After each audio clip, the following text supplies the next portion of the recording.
Here we have our input list. We have our pattern, which we're going to work from. We have scissors, we have a bag, and we have our knob, which we use as a size reference, and we're going to work on making the boot pattern out of this plastic bag, so we'll go over how to actually do that.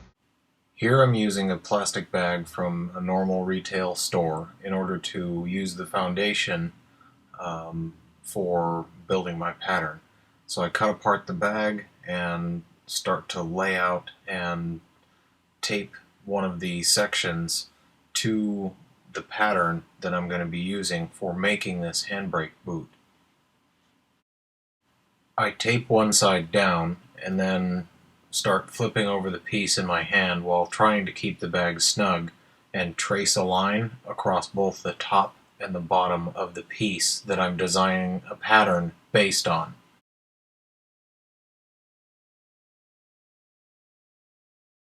Once traced, I cut a little bit past the pattern to give me enough room to fold over the material and do the kind of double stitch to get the look that I want to in the end piece.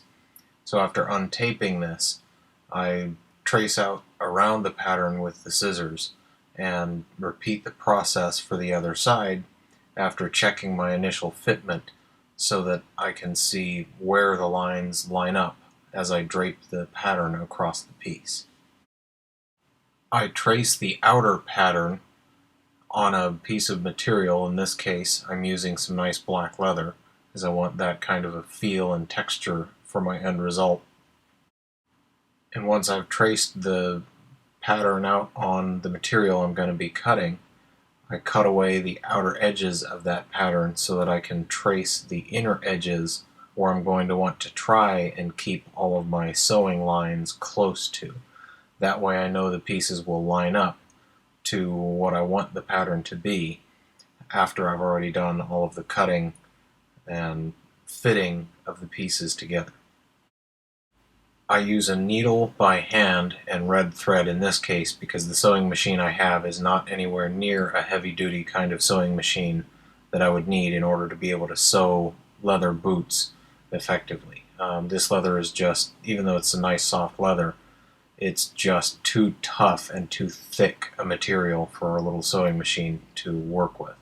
So it's not that bad to do the work by hand, it just takes a lot of time and you have to be careful.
Here you can see, to get the double stitched look I want, I have to fold the material over on itself after I've joined the two back to back.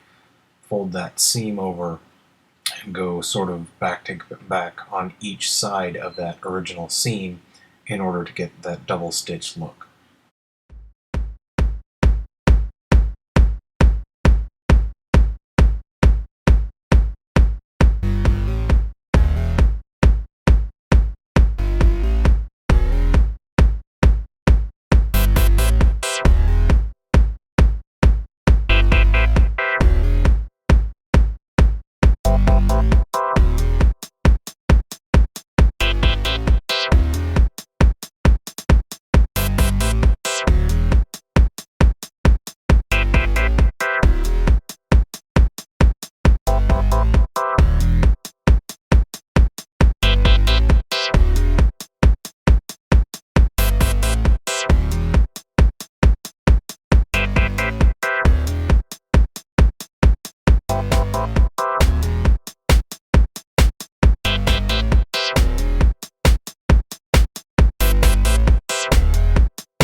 After your hands are very, very sore from all of the hand sewing, in my case, your finished product should look something like this. Here you see me fitting it actually into the car and testing to see if it snags or binds up anywhere or causes any malfunctions that I wasn't aware of, to see if I need to make any changes to the design. And it turns out it works pretty well. So I'm pretty pleased with the results, and this was far less expensive than the, I think, $80 replacement boot for from a company for the Miata that I have.